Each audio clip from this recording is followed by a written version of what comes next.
Donnie and Dhali. The team is supported by ableauctions.ca. Closing your business? We can help.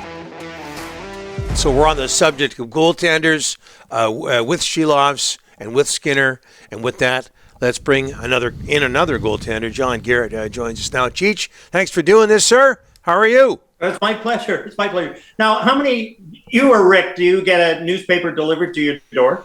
Not anymore. Nobody does it. Not anymore. Yeah. No. Well, good for what? you. Yes. Here's the province. Mm-hmm. Here's the province. Look at the headline.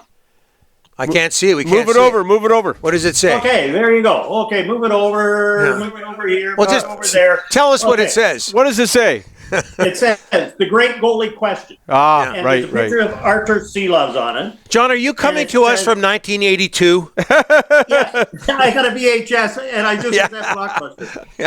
After a poor game one, this is the headline on the front page of the province. Right. And it says, after poor game one performance by Silovs, will it be he or DeSmith in net next? And they wonder, he won.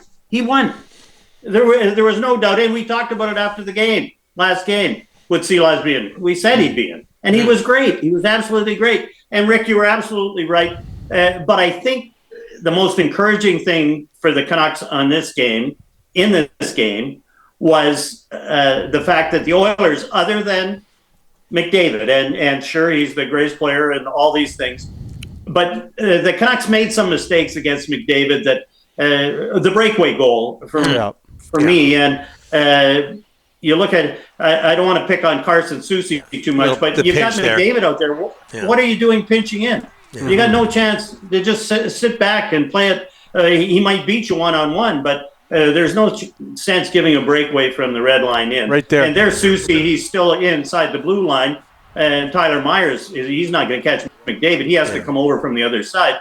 And to me, that's just a silly mistake with McDavid on the ice, not realizing time and place and who you're up against. To me, Soucy had a tough night. He was on for the first 3 goals against. The power play goal, okay, that's not it was kind of his fault, but not as much because that power play is so good. But other than the McDavid line, tell me, do you think Evander Kane was any good in that game?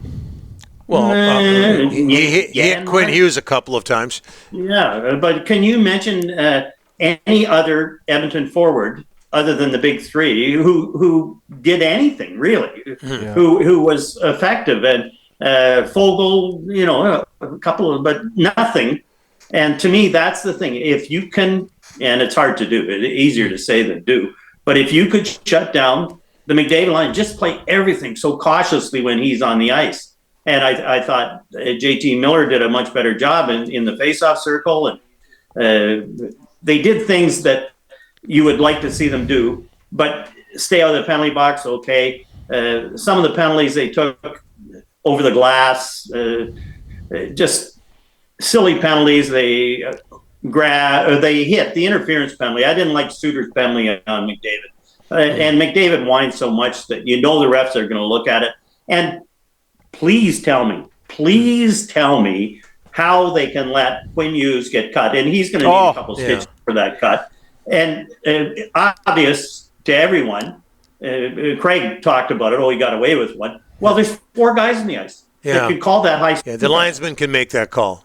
Yeah, why wasn't that called? And that, to me, was the just, look at it. And here's another thing. I'll get on my soapbox again. The playoffs, they always have the coach has to come out, and they have to pick certain players to come out, and they have the formal press conferences after every game, and they're usually 5 to 10 minutes after the game ends. Why can't they have either the 2 referees or the supervisor come on and do a press conference too?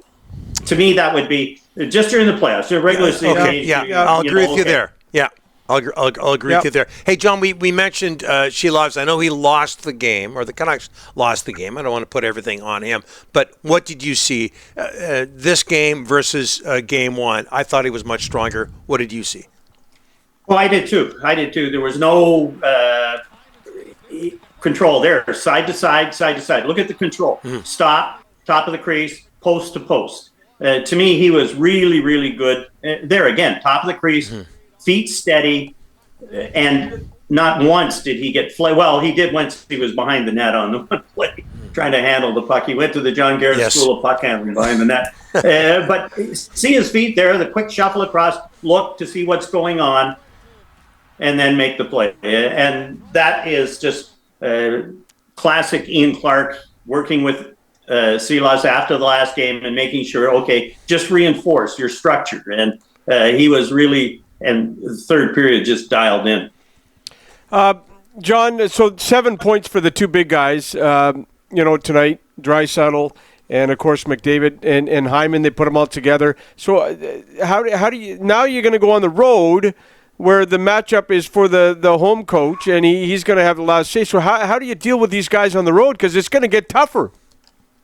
It is going to get tougher. And you know that the officiating is usually home field advantage, and that's one of the reasons that you like to play at home, just because the fans can point out penalties more than anybody else. And I really think it's a tough hill to climb, but the Canucks have enough depth now, and you look at the Joshua line, and then I'm calling it the Joshua line, the Lindholm line and the JT Miller line, so you can alternate. But McDavid plays so much. It's hard to have a hard match, and that's what Rick Tocchet always says, well, we have a soft match because it's hard to play 24, 25 minutes a game, and then if there's any special teams, then you're in real trouble. Hey, John, I want to get your thoughts as a goaltender, and we saw the Zadorov goal against Skinner. Your thoughts on the reverse VH versus just standing up and facing that shot, hugging your goalpost. Man. Yeah, they get so technical now that you just lose your reaction, your natural instinct to just play the position. And you look around, if you're the goaltender, you look around, he had nobody with him. Absolutely nobody with him. Look at this. There's nobody even close. Brock Besser is got covered by two guys. So why don't you just turn and face the shot? It's silly to think that, okay, I have to be so structured, slide, shuffle, get my shoulders up, just go over and play him. There's nobody around. And that, to me, and how about the backhand that hit the crossbar? I think it was Connor Garland that took it, with a minute and a half left. Short side again, high, and that could have quite easily gone in. Skinner is going to be the Achilles heel if he keeps playing like that for the Edmonton Oilers.